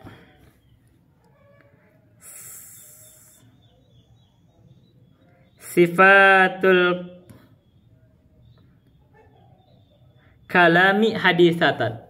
Kita aja. Jadi ini yang benarnya adalah annya berarti adalah kita jadikan biar paham, biar nyambung kan. Dijadikan ini aja, dijadikan nafi. Jadi tidaklah mungkin sifatul kalam itu hadisatan, hadis yang baru, gitu aja. Jadi Allah itu berbicara kapan saja Allah kehendaki, dan tidak mungkin sifat al-kalam itu makhluk. Nah itu kan baru nyambung. Nah, kalau nggak gitu saya salah nanti. Kalau saya nggak pahami dengan konteksnya bisa salah ini kalau kalimat itu. Kita lihat biar nggak salah. Jadi tidak mungkin sifatul kalam itu makhluk. Itu adalah qadim. Walidzalika, dan karena hal itu fa innana naqulu, maka kami berkata begini, la nusbitu sifatal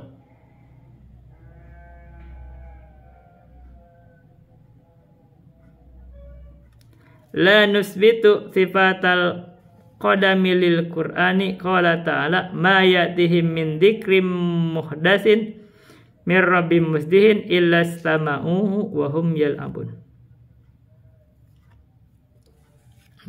Saya jadi rumit ini sumber kalimatnya, aku aja begini ya. Ma ya'tihim la nusbitu sifatal qadami lil Qur'ani, qala ta'ala ma ya'tihim min dzikrim min rabbim muhdatsin illa istama'uhu wa hum yal'abun. Walakin la naqulu bi anna al-Qur'ana ghairu qadimin aw la naqulu bi anna al-Qur'ana muhdatsun li'alla yafhamu minhu al-ba'du annahum makhlukun hatta nubayyinul murada bihadhil lafdati. Jadi ini kalimat itu sebenarnya jadi kalimat agak rumit karena Anda berbicara tentang perdebatan tentang apakah Al-Quran itu makhluk atau tidak, dan mereka berbicara dengan lafaz, akhirnya jadi kalimatnya jadi rumit. Jadi kita akan luruskan sebentar kalimatnya ya.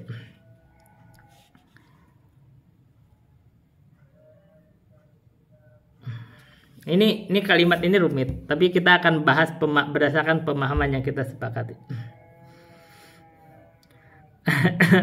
Jadi kalau rumit, ini saya jangan sampai salah ucap. Ini kalimatnya ada kemungkinan saya nggak cocok dengan kalimatnya gitu, maksudnya ini kalimatnya ada kemungkinan kalau saya ngelihat dohirnya itu bisa saya nggak setuju dengan kalimat itu. Makanya kita akan baca dengan bacaan yang pemahaman yang kita benarkan. Ma yatihim min dzikrim min rabbihim muhdatsin illa istama'uhu wa hum ya'lamun.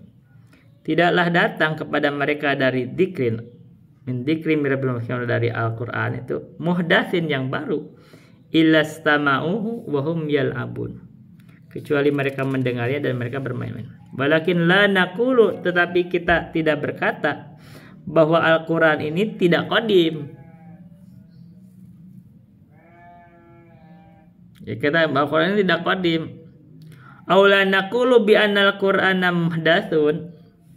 Kita juga tidak berkata bahwa Al-Qur'an ini muhdats li alla yafhamu minhu al-ba'du, supaya tidak dipahami, li alla yufhama minhu al-ba'du, boleh, supaya tidak dipahami darinya sebagian orang itu, annahu, supaya tidak dipahami darinya dari Al-Qur'an itu, tidak dipahami dari Al-Quran itu. Ini kalau li'ala yafhamu minhu al-ba'du, supaya tidak memahami dari Al-Quran itu al-ba'du sebagian orang itu, annahu, bahwa sesungguhnya Al-Quran itu makhluk, hatta nubayyinu al-murada bihadal lafdoti, sampai kita menjelaskan maksud dengan lafaz ini. Jadi gini aja, simpelnya secara simpel. Kemarin tadi kan ada disebutkan ucapan Imam Ahmad yang benarnya bahwa Al-Quran itu adalah kalamullah min jami'i jihatihi, dari seluruh jihadnya. Bagaimanapun Al-Quran itu dibacakan, didengarkan, dihafal, ditulis, dipikirkan, dilihat, itu semua itu kalamullah, dan Al-Quran itu bukan makhluk. Jangan sampai ada orang berkata begini juga, kayak ucapannya siapa Jahmiyah itu kan, lafdi bil Quran makhluk, ucapan saya dengan Al-Quran ini makhluk. Ini kan disebut lafdiyah tuh, itu nggak boleh juga. Atau saya tawakuf, saya nggak tahu ini makhluk atau bukan, itu juga tetap Jahmiyah. Makanya di dalam Al-Hayyah disebutkan, wa kul ghairu makhlukin kalam malikina bidzalika danal atqiya'u absau. Ucapkan bahwa kalam Allah Rabb kita itu adalah bukan makhluk. Dengan hal itulah danal atqiya'u afsahu. Orang-orang bertakwa itu beragama itu begini, menganggap bahwa Al-Qur'an bukan makhluk. Wala taqu fil Qur'ani bil waqfi qailan kama qala atba'un li Jahmin wasjahu. Dan jangan juga kita mengatakan kita tawakuf dengan Al-Qur'an ini makhluk atau bukan. Itu Jahmiyah itu. Wala taqu fil Qur'ani khalqan qira'atuhu fa inna kalamallahi bil lafzi yudh. Dan jangan juga berkata di dalam Al-Qur'an itu membacanya itu makhluk. Jangan. Jadi kan bahkan kita membacanya aja nih. Saya membaca Al-Qur'an makhluk. Jangan juga. Itulah Jahmiyah juga gitu. Jangan. Jadi jangan ada indikasi begitu. Jadi makanya ini ada kalimat itu saya secara dohirnya itu saya ada nggak begitu pas di saya itu, makanya ini saya rada berusaha meluruskannya yang benarnya begitu supaya tidak ada kemungkinan yang akhirnya saya baca berusaha konteksnya dilurusin. Intinya begitu kan. Wa min khasiyati hadal kitabi annahu kalamullah. Jadi dari kekhususan Al-Qur'an ini, Al-Qur'an itu adalah kalamullah. Satu. Min khasiyatihi annahu qad nazala bihi Jibrilu min indillahi azza wa jalla ala nabiy sallallahu alaihi wasallam. Dan dari khususan Al-Qur'an ini bahwa sesungguhnya Jibril itu telah menurunkannya dari sisi Allah terhadap Nabi. Artinya maksudnya Jibril itu mendengar dari Allah langsung, terus Jibril datang membacakan kepada Nabi Muhammad. Itu aja simpel. Nazala birril amin itu ala qalbi Muhammadin rasulullah yakuna. Jadi Jibril itu membacakan, didengar oleh Nabi, dihafal oleh Nabi di dalam hatinya, dihafal. Supaya Nabi Muhammad itu menjadi orang yang dapat memberikan peringatan.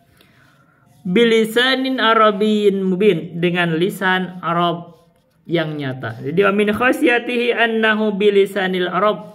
Dan dari kekhususan Al-Qur'an ini, Al-Qur'an itu adalah dengan lisan Arab. Karena itu berarti boleh Al-Qur'an itu dipahami dengan bahasa Arab, karena Al-Qur'an ini memang dalam bahasa Arab. Sehingga kalau orang berkata dengan berbicara dengan bahasa Arab, dia akan membuat kufur atau membuat sesat, yaitu keluar dari jalannya Al-Qur'an. Karena Al-Qur'an itu memang bahasa Arab yang kita pahami dengan bahasa Arab. Jadi kalau kita bicara Allah itu berkata bal yadahu mabsutatan, bahkan kedua tangan Allah itu terhampar, maka itu adalah bahasa Arab. Yadahu itu artinya dua tangan. Berarti menetapkan Allah punya tangan dua, dan itu adalah hak. Jadi kalau orang mengatakan begitu akan tersesat, ya jalannya menyimpang, tidak sesuai jalan Al-Qur'an, karena Al-Qur'an itu datang dengan bahasa Arab. Ketika Allah berfirman wa yabqa wajhu rabbika dzil jalali wal ikram, dan tetaplah wajhu rabbik, wajah Rabbmu, maka kita menetapkan wajah untuk Allah, maka itu benar sesuai bahasa Arab. Nah, itu benar. Jadi kalau ada menyatakan kalau kita menetapkan Allah punya wajah, itu akan membuat tersesat, nah itu dia keluar dari jalan Al-Qur'an, karena Al-Qur'an ini adalah dengan lisan bahasa Arab, dan wajah itu dimaklumi dalam bahasa Arab.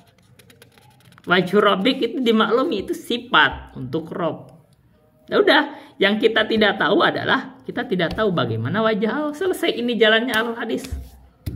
Ini sini membuat gampang tuh begitu. Jalannya Al-Hadis, ya udah kita baca aja, ini bacaan kita sesuai bahasa Arab, sesuai dohirnya. Kita pahami aja dohirnya, karena inilah bahasa kita. Dan al-kalam itu al-aslu fil kalam itu hakikoh. Asal di dalam pembicara itu hakikoh. Jadi kita tidak membawa kepada majaz, kecuali memang ada indikasi harus dibawa kepada majaz, dan tidak ada indikasi itu. Jadi ketika mereka membawa pemahaman kepada majaz, yang mereka sebut mentakwil itu jalannya dari mana? Karena asalnya kalau mau dibawa ke majaz itu harus ada indikasi dulu, begitu. Qala ta'ala, Allah berfirman, inna anzalnahu Qur'anan Arabiyyan la'allakum ta'qilun. Sesungguhnya kami turunkan itu, Al-Quran itu adalah Qur'anan Arabiyyan, Quran yang berbahasa Arab, la'allakum ta'qilun, supaya kamu pahami. Jadi kalau ketika kita paham bahasa Arab kita bisa memahami Al-Quran, maka ketika kita pahami Al-Quran dengan bahasa Arab, maka yaitu adalah jalan kita dalam Al-Quran. Benar itu. Dan kalau ada orang menganggap kalau kita memahami Al-Quran dengan bahasa Arab itu membuat sesat, yang sangat sesat dia, berarti tidak berusaha memahami Al-Quran dengan bahasa yang diturunkan. Waqala ta'ala, Allah berfirman, Qur'anan Arabiyyan ghairu dhi iwajin la'allahum yattaqun. Quran yang berbahasa Arab, tidak ada iwaj, tidak ada bengkok-bengkoknya, la'allahum yattaqun, supaya mereka bertakwa. Sehingga kalau kita memahami Al-Quran, mengikuti Al-Quran, maka kita bertakwa. Justru kalau kita tidak memahami Al-Quran, maka itu membuat kita itu jauh dari ketakwaan. Waqala ta'ala, Allah berfirman, wa kadzalika anzalnahu Qur'anan Arabiyyan. Dan seperti itulah kami menurunkan Alkitab, bahasa Al-Quran itu Qur'anan Arabiyyan, Quran yang berbahasa Arab. Faman arada, maka barang siapa yang ingin fahmal Qur'ani, memahami Al-Quran, fala budda an yafhama lughatal arabi, maka wajib bagi dia itu memahami bahasa Arab. Dan bahasa Arab itu asalnya dipahami secara hakikat. Maka kalau bicara yadullah itu artinya tangan Allah. Kalau dibaca wajhu rabbik itu artinya wajah Rabb. Begitu. Itu bahasa Arab memang. Nggak ada yadullah artinya kekuatan Allah, nggak ada. Wajhu Rabb nggak ada disebut. Wajhu Rabb artinya dat Rabb. Enggak, itu artinya wajah Rabb gitu. Itu bahasa Arab. Hada kitabun. Ini adalah kitab, bahasa Arab. Ya kan? Ini bahasa Arab itu begitu, asalnya begitu. Kita palingkan maknanya bisa jadi majaz kalau memang itu memungkinkan, memang secara bahasa, secara akliyah memang tidak bisa, kecuali memang harus dimajaz. Jadi kalau kita katakan ra'aitu asadan fil yaktubu fil masjid, saya melihat singa, itu dia sedang khutbah di masjid, ya kita gak mungkin mengatakan itu singa beneran, itu dia sedang khutbah. Nggak mungkin, karena akal kita itu mencakup itu, gak mungkin singa itu bisa berkhutbah gitu. Yang ada itu adalah seseorang yang pandai berkhutbah, dia berbagus berretorika, tegas gitu loh kalau mau menyampaikan, itu baru. Nah, itu adanya akliyah. Tapi kalau di sini kita tidak ada, akliyah itu tidak mencakup begitu. Jadi kalau bicara yadullah, kita itu bukan tangan, itu berarti nggak bisa, karena akal kita tidak mencakup itu. Jadi kita pahami secara zahirnya, dan itu adalah kalimat hakiki. Yadullah artinya tangan Allah, begitu. Itu hakikat dalam bahasa Arab. Itu paham kan? Jadi kadang kita palingkan makna dari hakikat itu ke majaz, kalau memang secara akliyah gak mungkin gitu loh. Makanya dalam Al-Quran juga ada al-am, al-makhsus, ada al-amul ladzi urida bil khusus. Itu adalah akliyah, makanya ada di dalam Al-Quran disebut gitu. Tapi itu akliyah itu begitu memahaminya, paham, itu gak mungkin kecuali memang dibawa ke majaz. Seperti ada alam al-makhsus kan gitu. Wa awalun syaliman aqasa wa tsani nahwu yahsuduna nasa wa sani wa awalun haqiqatan wa tsani majajunil farq liman ju'ani. Qarinun latsani itu ro akliyah. Nah, kalau dia majaz itu qarinahnya itu akliyah. Gitu. Jadi kalau secara akliyah itu gak mungkin, oh itu berarti majaz. Tapi kan ini nggak ada, berarti itu hakiki. Walidalika, dan karena hal tersebut, alaina wajib atas kita itu anna taqarruba lillahi azza wa jalla. Wajib bagi kita untuk bertaqarrub karena Allah itu yunshiru hadal lugata wa ta'mimaha bainan nasi. Kita itu boleh takarub, bahkan wajib bagi kita takarub kepada Allah dengan menyebarkan bahasa ini, bahasa Arab ini, dan membuat bahasa ini menjadi bahasa yang umum gitulah, dipahami oleh banyak orang. Bainan nasi, jadi umum, diketahui banyak orang, tersebar di antara manusia. La'allaha, supaya agar agar bahasa tersebut antu'athiro fi qulubil khalqi fi fahmil Qur'ani, memberikan pengaruh di dalam hati manusia dalam memahami Al-Quran. Jadi kita itu wajib kita menjelaskan bahasa Arab itu supaya bahasa Arab itu berpengaruh di dalam hati manusia supaya membantu paham Al-Quran. Itu bagian dari taqarrub. Wa min sifati hadal Qur'ani, kita baca nanti. Jadi bilisanin arabiyyin mubin. Kita kembali ke matan. Itu Al-Quran itu dengan lisan bahasa Arab linnasi kafatan, untuk manusia semuanya, fi kulli ma yahtajuna ilahi min masalihi dinihim wa dunyahum, di dalam segala hal yang mereka itu membutuhkan. Fi kulli ma yahtajuna ilahi, mereka sesuatu di dalam segala hal yang yahtajuna ilahi, mereka membutuh terhadap hal tersebut. Berarti dalam hukum-hukum itu mereka butuh. Min masalihi dinihim, dari kebaikan agamanya, wa dunyahum, dan agamanya dan dunianya. Wa huwal maqru'u bil alsinati, dan Al-Quran itu adalah dibaca dengan lisan. Al maktubu fil masahifi, ditulis di dalam masahib, lembaran-lembaran. Al mahfudhu fis suduri, dihafal di dalam dada. Alladzi la yatihil batilu min baini yadayhi wala min khalfihi, yang Al-Quran itu tidak didatangkan dengan kebatilan depan atau di belakangnya. Tanzilun min hakimin hamidin, Al-Quran itu diturunkan oleh Allah yang maha hakim, maha memiliki hukum dan bijaksana, hamidin, yang maha terpuji. Jadi wa min sifati hadal Qur'ani, dan dari sifat Quran ini, annahu, sesungguhnya Al-Quran itu qad unzila linnasi kafatan, diturunkan untuk manusia seluruhnya. Walaysa li ta'ifatin duna ta'ifatin, dan tidak untuk satu golongan, bukan untuk golongannya. Jadi Al-Quran itu tidak dikhususkan untuk golongan tertentu gitu. Bal huwalil arabi walil ajami, lissigori walil kibari, lirrijali wan nisa'i, li ahlil buldani makhtilafi buldanihim wa qaratihim, al jami'i mukhatabuna bihadal kitabi, atau al-jami'u mukhatab, kita bisa apa.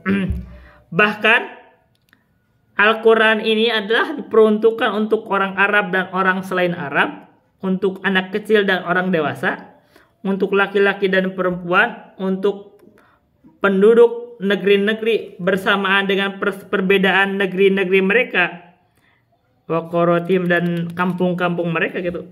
Jami'u mukhatabuna bihadal kitab, semuanya itu dihitab, dibicarai dengan Al-Quran ini. Jadi seluruh manusia itu dihitab dengan Al-Quran. Wa min khasyati hadal kitabi, dan dari kekhususan Quran kitab ini yaitu Al-Quran adalah annahu berarti jadi khabar dari khosyah, jadi apa maksudnya? Dari mubtada akhir dari khosyah, annahu, bahwa sesungguhnya Al-Quran itu, jadi khobarnya itu hu-nya, mustamilun, khobarnya itu mustamilun, mencakup alal ahkami syar'iyyati, mencakup terhadap hukum-hukum syariat. Wal ahkamu syari'atu syamilatun li jami'il waqa'i, dan hukum-hukum syariat itu mencakup terhadap seluruh waqa'i, seluruh hal-hal yang faktual, sesuatu hal yang terjadi, itu maksudnya itu mencakup semua hal yang terjadi. Qala ta'ala, Allah berfirman, wa nazzalna 'alaikal kitaba tibyanan likulli syai'in, dan sungguh kami telah menurunkan kepada kamu itu Alkitab, yaitu Al-Quran, tibyanan likulli syai'in, berarti tibyanan itu jadi hal sembari menjadi penjelasan likulli syai'in, untuk segala sesuatu. Jadi Al-Quran ini adalah penjelasan untuk segala sesuatu. Wa min khasiyatihi, dan dari kekhususan Al-Quran, annahu, sesungguhnya Al-Quran itu la yatihil batilu la min baini yadayhi wa la min khalfihi. Al-Quran tidak didatangkan dengan kebatilan, baik dari depannya wala min khalfi, dan juga tidak didatangi kebatilan dari belakangnya. Qala ta'ala, Allah berfirman, wa innahu lakitabun azizun la yatihil batilu min baini yadayhi wala min khalfihi tanzilun min hakimin hamid. Sesungguhnya Al-Quran itulah sungguh adalah kitab yang mulia, tidak didatangkan oleh kebatilan dari depannya dan tidak pula didatangkan oleh kebatilan dari belakangnya. Tanzilum min hakimin hamid. Itu tanzilum berarti dia khobar dari mubtada yang mahdhuf, yang dibuang. Al-Quran itu diturunkan dari Allah, Dat yang maha hakim, yang lagi maha terpuji. Wa min khasiyatihi, dan dari kekhususan Al-Quran, annahum munazzalun min indillahi jalla wa ala, bahwa Al-Quran itu diturunkan dari sisi Allah. Ini kalau kalimat diturunkan itu termasuk dalil bahwa Allah, ketinggian Allah. Qala ta'ala, Allah berfirman, wa innahu latanzilu rabbil alamin. Sesungguhnya Allah itu, dan sesungguhnya Al-Quran itu adalah latanzilu rabbil alamin, sungguh diturunkan dari Allah Rabbil Alamin. Ini kita sedang bahas tentang Al-Quran. Al-Quran ini adalah tentang Al-Quran dan pendalilan Al-Quran. Jadi Al-Quran ini adalah dalil pokok dari agama ini, dan kita mengambil pendalilan dari Al-Quran. Itu dulu yang bisa saya sampaikan. Billahi taufiq wal hidayah. Wassalamualaikum warahmatullahi wabarakatuh.